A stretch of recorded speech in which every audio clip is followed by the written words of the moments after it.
예, 반갑습니다. 오늘 저에게 주신 하나님 말씀은 마태복음 5장 14절에서 16절 말씀입니다. 읽습니다.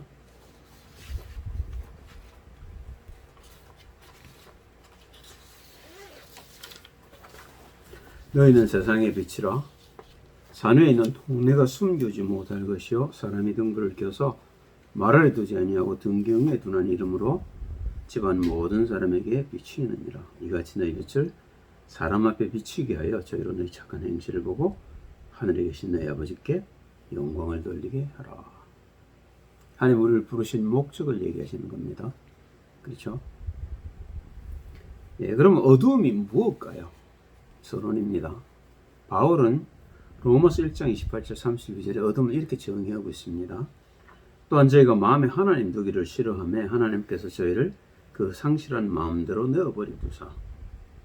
그죠? 이게 어둠이란 말입니다. 하나님을 떠나버렸단 말입니다. 하나님 계셔야 될 자리에 다른 것이 들어가 있는데 그 다른 것들이 어떤 것이냐면 합당치 못한 일을 하게 하셨으니 곧 모든 불의, 추악, 탐욕, 악의가 가득한 자요, 시기, 살인, 분쟁, 사기, 악독이 가득한 자요, 수근수근하는 자요, 비방하는 자요, 하나님의 미워하시는 자요, 능욕하는 자요, 교만한 자요, 자랑하는 자요, 악을 도모하는 자요, 부모를 거역하는 자요, 우매한 자요, 빼앗가는 자요, 무정한 자요, 무자비한 자라.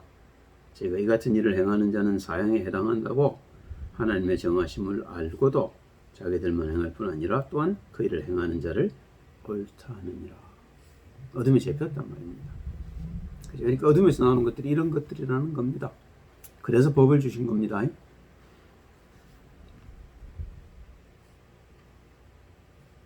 이사야서 55장을 보면요, 7절 8절을 보면 그래서 하나님이 이렇게 말씀하셔요.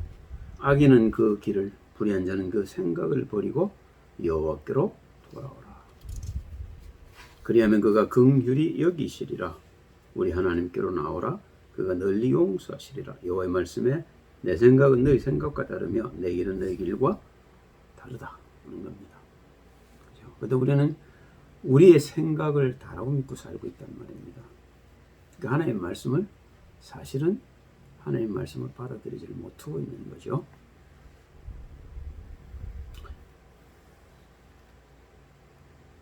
자, 본론입니다. 본래 하나님이 빛이셔요. 요한 1서 1장 5절에 요한이 이렇게 얘기를 하고 있습니다. 우리가 저에게서 듣고 예수님에게서지요 너에게 전하는 소식이 이것이니 곧 하나님은 빛이시라. 그에게는 어둠이 조금도 없으시니라. 예, 야고보도 같은 얘기를 하고 있습니다. 야고보서 1장 17절입니다. 각양 좋은 은사와 온전한 선물이 다윗로부터 빛들의 아버지께로서 내려오나니 그는 변함도 없으시고 회전하는 그림자도 없으시느니라. 그렇죠? 예.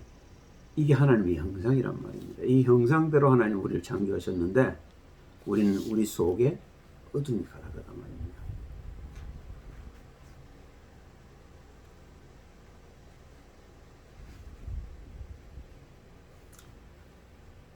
하나님이 우리를 창조하신 모습이 창세기 1장 26절 27절에 보입니다.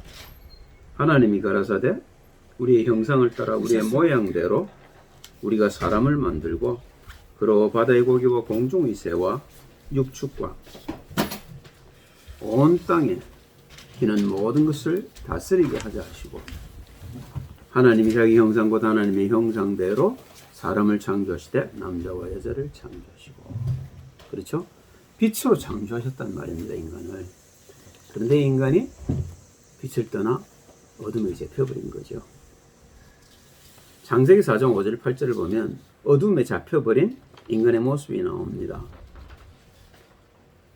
그죠? 가인과 그 제물은 연락하지 아니하신지라. 가인이 심히 분하여 안색이 변하니. 그렇잖아요. 제일 귀한 것으로 하나님께 드렸는데 하나님 그걸 안 받으신단 말입니다. 여호와께서 가인에게 이르시되 네가 분하여 하면 어찌미며 안색이 변하면 어찌미뇨. 네가 선을 행하면 어찌 낯을 들지 못하겠느냐. 선을 행치 아니하면 죄 가문에 엎드리느니라. 죄의 소원은 네게 있으나 너는 죄를 다스릴지니라. 근데 이 말을 못 알아들었죠.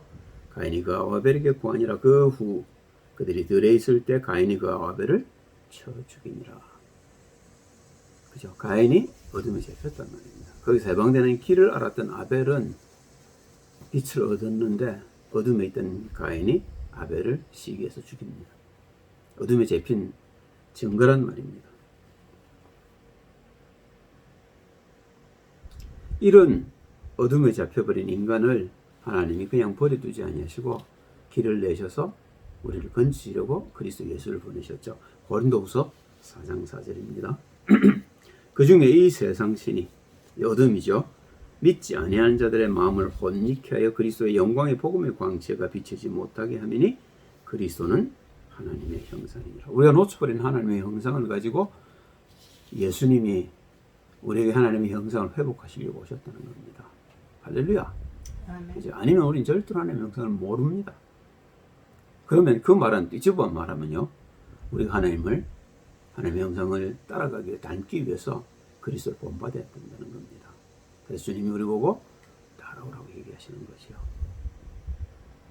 마태복음 4장 16절을 보면 예수님이 이제 갈릴리로 나오는 장면이죠. 흑암에 앉은 백성이 큰 빛을 보았고 사망의 땅과 그늘에 앉은 자들에게 빛이 비추었도다 했느니라. 그죠? 어둠에 잡혔기 때문에 빛으로 오셨다는 겁니다. 이걸 사실은 이사야서 9장 1절 2절에 예언되는 말이 성취된 거로 보는 거죠. 마태는요. 예, 이사야서 9장 2절입니다. 흑암에 가는 백성들이 큰 빛을 보고 사망의 그늘질 땅에 거든 자에게 빛이 비치도다. 그죠? 우리가 그리스도 예수께서 안 오셨으면 우리는 본받을 길이 없는 겁니다. 하나님이 한 길을 내셨어요. 그래서 주님이 내가 길이고 진리고 생명이라서 나를 만지 않고는 아버지께로 올 자가 아무도 없다고 얘기하시는 겁니다. 종교와 확연하게 구분되는 거죠. 자, 이 하나님이 빛이라는 사실을 요한일서 1장 5절에 요한이 증거합니다. 요한복음 1장 1절 4절에 증거합니다. 태초에 말씀이 계시니라. 이 말씀이 하나님과 함께 계셨으니 이 말씀은 곧 하나님이시니라. 그가 태초에 하나님과 함께 계셨고 만물이 그려 말미암아 지은 바 되었으니 지은 것이 하나도 그가 없이는 된 것이 없느니라. 그 안에 생명이 있었으니 이 생명은 사람들의 빛이라. 우리에게 생명을 주러 오셨단 말입니다. 그죠? 그 위에 그리스도 예수 안에 있었고 그 그리스도 예수는 우리에게 빛과 생명이 되시려고 하나님의 영광을 가지고 다녀오신 겁니다. 예수님 자신이 빛이라는 사실을 요한복음 8장 12절에 증거하시죠. 예수께서 또 일러 가라사대 나는 세상의 빛이니 나를 따르는 자는 어둠에 다니지 아니하고 생명의 빛을 얻으리라. 그죠? 그리스도에게서만 생명을 얻을 수 있는 겁니다. 그죠? 그게 곧 빛이란 말입니다.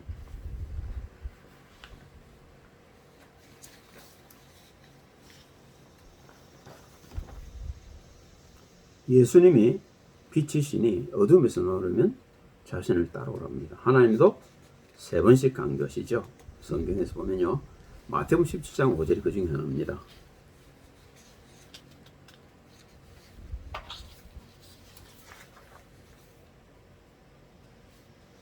여기 있네요. 말할 때 호련히 그 변화산성에 올라갔을 때 구름 속에서 하나님의 음성이 들리죠. 빛난 구름이 저희를 덮으며 구름 속에서 소리가 나서 가로되 이는 내 사랑하는 아들이요. 예수님을 지칭하는 겁니다. 내 기뻐하는 자니 너희는 저의 말을 들으라 하는지라. 그죠? 예수님만이 우리를 하나님께 인도하실 수 있는 유일한 분이셔요. 그러니까 그분이 하는 말을 우리가 따라가야 됩니다. 그분이 우리에게 뭘 어떻게 말씀하셔요? 네, 성경으로 말씀하신단 말입니다. 그래서 우리가 주의 말씀을 주일마다 받는 겁니다. 베드로가 이 빛을 받은 후에 제자들에게 하는 권고를 듣습니다. 오직 너희는 택하신 족속의 제자들에게 하는 말이죠. 왕같은 제사장들이요 거룩한 나라요 그의 소유된 백성이니 이는 너희를 어두운 데서 불러내어 그의 귀한 빛에 들어가게 하신 자의 아름다운 덕을 선전하게 하려 하십니다. 그게 우리를 부르신 하나님의 뜻이란 말입니다. 바울도 똑같은 얘기를 하고 있죠. 골로새서 1장 13절입니다. 그가 우리를 흑암의 권세에서 건져내서 그의 사랑의 아들의 나라로 옮기셨으니. 그죠? 바울이 이 일 때문에 이제 나중에 유대인들에게 잡혀서 심판을 받죠. 아그리빠 왕 앞에서 이제 증거하는 말씀이 이렇습니다. 사도행전 26장 17절 18절이죠.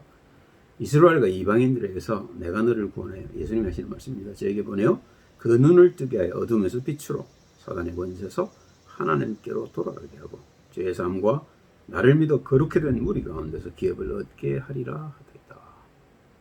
그죠?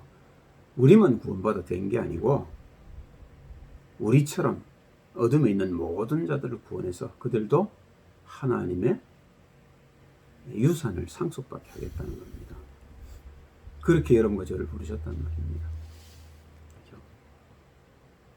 결론입니다. 마태복음 16장 27절은 예수님 자신이 심판주로 오셔서 의와 죄에 대해 심판하실 사실을 예고하고 있죠. 인자가 아버지의 영광으로 그 천사들과 함께 오리니 그때 각 사람의 행한 대로 갚으리라. 그래서 우리가 잘 살아야 되는 겁니다. 아무렇게나 살아서 안 된단 말입니다. 사도행전 17장 31절을 보시면 예수님의 부활이 우리에게 심판이 있다는 것과 우리에게 부활이 있다는 것을 증거하는 것이라고 바울이 설명하고 있습니다. 이는 정하신 사람으로 예수님 말씀하시죠. 하여금 천하를 공의로 심판하는 날을 작정하시고, 한번 죽는 건 정해진 것이고 그뒤에 심판이 있는 겁니다. 이에 저를 죽은 자 가운데서 다시 살리신 것으로 모든 사람에게 믿을 만한 증거를 주셨습니다. 그죠? 바울은 이 속에 들어가려고 몸을 쳤던 겁니다. 어떻게 하면 내가 예수님처럼 부활의 권능에 이를 수 있겠는가? 그게 바울의 모든 소원이었습니다. 고린도후서 5장 10절을 보면, 그죠? 심판의 내용이 나오지요. 이는 우리가 다 반드시 그리스도의 심판 앞에 드러나 각각 선한 간에 그 몸으로 행한 것을 따라 받으려 합니다. 그렇기 때문에 로마서 2장 6절 11절에 우리가 아무렇게나 살아서 안 된다고 바울이 얘기하고 있습니다. 하나님께서 각 사람에게 그 행한 대로 보응하시되 참고 선을 행하여 영광과 존귀와 썩지 아니함을 구하는 자에게는 영생으로 하시고 오직 땅을 저 진리를 좇지 아니하고 불의를 좇는 자에게는 노와 분으로 하시리라. 악을 행하는 각 사람의 영에게 환난과 곤고가 있으리니 첫째는 유대인에게요 또한 헬라인에게며 선을 행하는 각 사람에게는 영광과 존귀와 평강이 있으리니 첫째는 유대인에게요 또한 헬라인에게라. 이는 하나님께서 외모로 사람을 취하지 아니하심이니라. 유대인이라고 구원을 받고, 그렇죠? 이방인이라고 구원 못 받는 거 아니란 말입니다. 그죠? 어떻게 하나님 뜻대로 살았느냐가 중요한 것이지 신분이나 그런 것들이 중요하지 않다고 얘기하시는 겁니다. 그래서 바울이 마지막으로 권고합니다. 어떻게 살아야 될 걸 얘기하시는 거죠.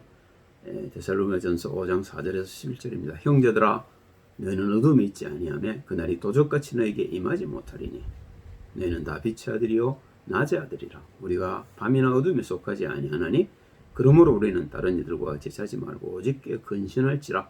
자는 자들은 밤에 자고 취하는 자들은 밤에 취하되 우리는 낮에 속하였으니 근신하여 믿음과 사랑의 흉배를 붙이고 구원의 소망의 투구를 쓰자. 하나님 우리를 세우심은 노하심에 이르게 하심이 아니요 오직 우리 주 예수 그리스도로 말미암아 구원을 얻게 하신 것이라. 예수께서 우리를 위하여 죽으사 우리를 하여금 깨든지 자든지 자기와 함께 살게 하려 하셨느니라. 그러므로 피차 권면하고 피차 덕을 세우기를 너희가 하는 것 같이 하라. 그렇죠? 그렇게 해서 하나님이 우리를 부르신 그 부르심의 소망에 합당한 삶을 살아서 하나님 앞에 설 수 있게 하라는 겁니다. 기도합니다. 할렐루야. 그리스도 예수를 허락하신 하나님을 찬양합니다. 그래서 예수께서 우리에게 보여주신 하나님의 영상을 회복하도록 도와주옵소서. 예수님의 이름으로 기도합니다. 아멘.